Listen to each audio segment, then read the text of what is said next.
on arrive avec une offre vraiment structurée, après avoir testé, expérimenté, tout ce qui était important pour nous. Je rappelle tout ce qui est vraiment porteur et ce qui était important parce que l'idée c'était mais qu'est-ce que nous on a envie de recevoir? Qu'est-ce qu'on aurait envie de recevoir pour être des bons thérapeutes? Oui, c'est aussi par rapport à nos formations de base, Ben oui. Qu'est-ce qui nous a tellement manqué? Exactement. Et on s'était dit que ça reposait sur 4 éléments essentiels. Hein. C'était vraiment toute la question de la différenciation, et là le Vos dialogue, les approches néo-jungiennes, hein. La question de la relation avec l'autre, la question de l'altérité, la question du corps, voilà, comment contacter vraiment le corps, et la question des états modifiés de conscience. Et comment on articule tout ça, comment on transmet tout ça, comment on le tisse ensemble. Et aujourd'hui, on arrive avec vraiment une offre structurée, je crois, qui est un bon tissage, n'est-ce pas? Mais oui, c'est une super offre. Enfin, moi, j'en suis très contente. Ouais. Mais pourquoi on a fait tout ça? On a fait tout ça parce qu'on s'est rendu compte que quand on était focus sur une porte d'entrée, par exemple le corps, on va dire c'est en passant par le corps que finalement on va transformer, puis on va tout guérir par le corps, ou par les états modifiés de conscience, ou par l'écoute du monde relationnel, etc. Et on s'est rendu compte que quand on est focus sur un aspect, c'est comme des portes qui sont à l'intérieur de l'être humain, au bout d'un moment, il y a quelque chose qui se resserre dans le processus et on atteint comme une limite. Il y a quelque chose qui commence à tourner en rond autour de vieilles problématiques et on tourne et on tourne. Et donc la proposition d'Arborescence, c'était justement de croiser, hein, c'est le tissage dont tu parles, de croiser la porte du corps avec celle justement du monde émotionnel, avec la capacité à discriminer, à comprendre, donc à cette différencier, hein, qu'offre magnifiquement le Vos dialogue, et puis tout le travail sur les états modifiés de conscience. Ouais.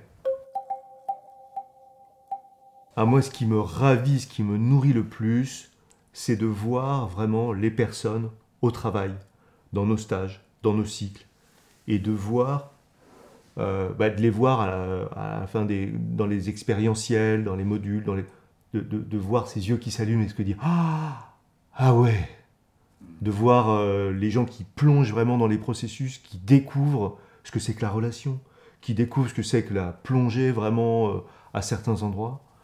Voilà, c'est ça qui me ravit, et quand je vois ça, en fait, je me dis ah oui, on est au bon endroit. Oui, tu l'as très bien dit. C'est vrai que je n'ai pas grand-chose à ajouter à ça que de dire que la profondeur du travail, mais aussi l'élément que je rajouterais, c'est la rapidité. C'est-à-dire que là, il y a du processus assez direct, très très profond. Je dirais que ça transmute très vite. Hein. Moi, c'est ce qui me frappe au bout de ces 3 années. Et je suis assez émerveillée de ça, et ça vient confirmer que notre proposition, c'est-à-dire ce tissage, fonctionne très bien. Donc ensuite, il y a et soulever du processus et de la profondeur et être capable de l'intégrer. Et nous, on travaille avec ces 2 aspects-là, hein, avec la même force. C'est-à-dire qu'on ne cherche pas à soulever du processus, non. C'est qu'est-ce qui va être digeste par un système.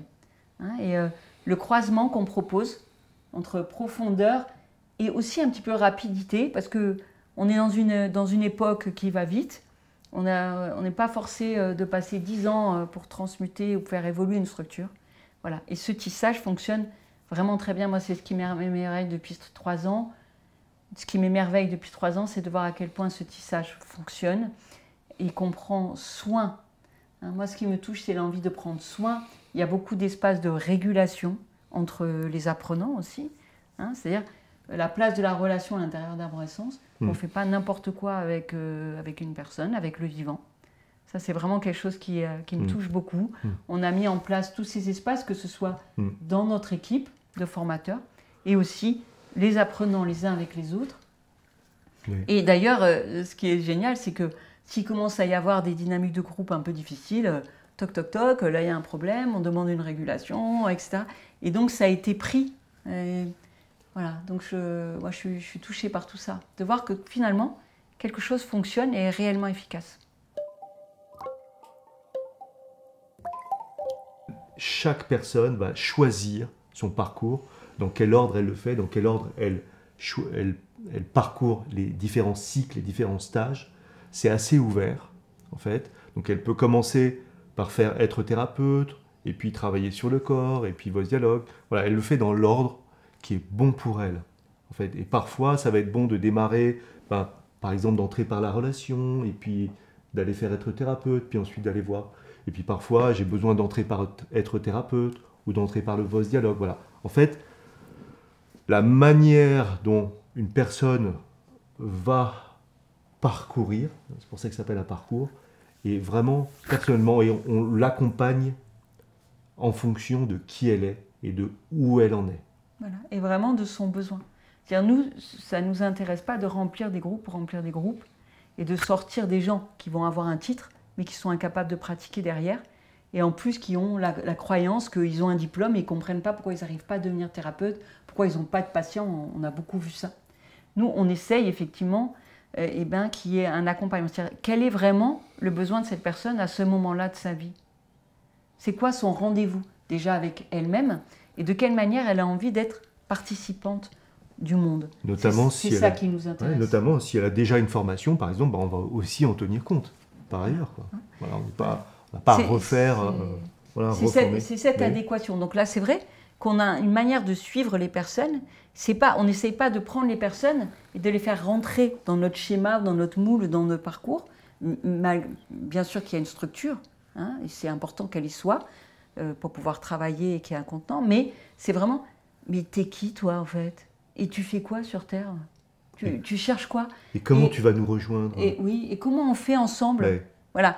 Et ça peut arriver qu'on dise, bien sûr, non, là, c'est pas la peine, ou bien qu'on dise à quelqu'un, non, c'est vraiment pas mûr, ou peut-être que, en fait, il y a quelque chose qui n'est pas au niveau de l'accompagnement au bon endroit. Hein, et c'est vrai qu'il peut y avoir aussi toute l'utilisation du coaching pour préparer, est-ce que la personne est au bon endroit par rapport à ce que nous, on propose, hein, qu'il n'y ait pas des espèces d'égarements et d'errance à l'intérieur des propositions.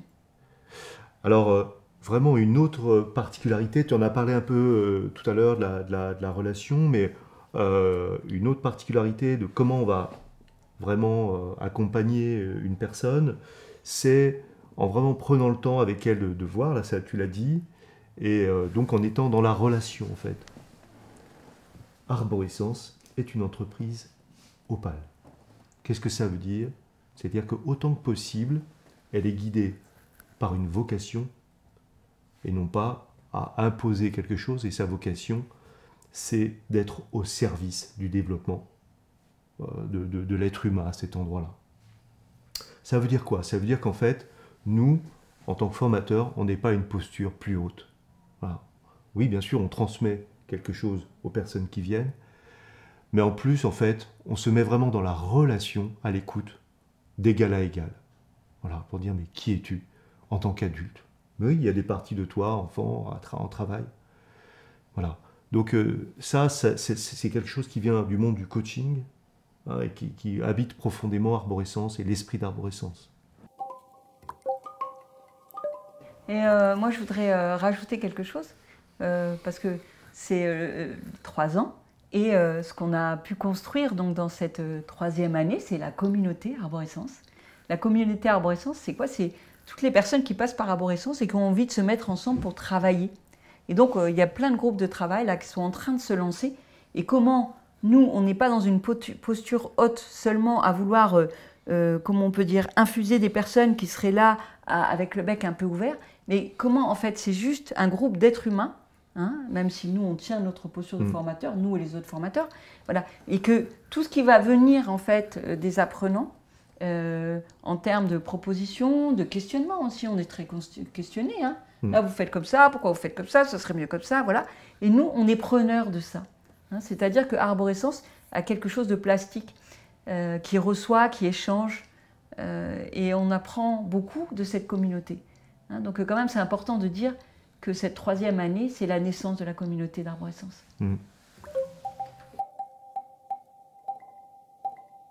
Ce qu'on va trouver chez Arborescence, c'est différentes offres de parcours. Hein, c'est des parcours qui emmènent une personne, en fait, de là où elle est, jusqu'à vraiment une posture professionnelle d'accompagnant. Hein, donc psychopraticien, mais pas que, praticien aussi. Cette posture professionnelle lui permet vraiment de pratiquer un métier. Et donc, on va nommer les différents parcours, mais je les résume grosso modo. Le métier de psychopraticien, d'accord, qui est vraiment le métier d'accompagnant qui s'appelait avant psychothérapeute, hein, mais aujourd'hui qui s'appelle psychopraticien. Des métiers de plus de praticiens qui accompagnent avec une technique. Et puis, vraiment un métier masseur. Voilà.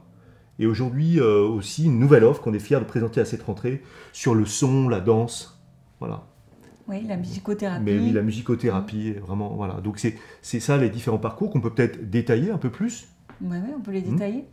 Donc, en sachant que dans ces différents parcours, les différentes portes sont toujours anti-sage, même s'il y a une dominante. Donc, dans le premier parcours, justement, c'est le plus complet, puisqu'il est anti-sage de toutes les dimensions. Hein. Il y a l'aspect métier, bien sûr, avec le cycle être thérapeute. Et puis ensuite, on travaille et la végétothérapie, c'est-à-dire toute l'approche corporelle, et le VOS dialogue, et l'aspect relationnel. Hein. Et donc ça, c'est le parcours psychopraticien, psychocorporel. Le deuxième parcours qu'on a appelé bioprocess. Donc là, on est en emphase sur le corps. On passe beaucoup plus par le corps et on a des techniques de guérison, enfin en tout cas d'évolution qui passent par le corps. Donc là, il y a le massage biodynamique hein, qui peut être utilisé soit comme une approche thérapeutique, soit comme une approche de régulation. Hein, et on propose les deux aspects dans l'arborescence. En tout cas, dans ce cycle-là, il est utilisé pour accompagner du processus. Donc les massages biodynamiques, la végétothérapie, qui est donc comment accompagner le corps dans un processus. Et puis une nouvelle proposition donc, sur tout ce qui est neurothérapie et qui passe par le segment oculaire, hein, la zone oculaire. Ça, c'est le deuxième. Troisième parcours, qui est vraiment les états modifiés de conscience.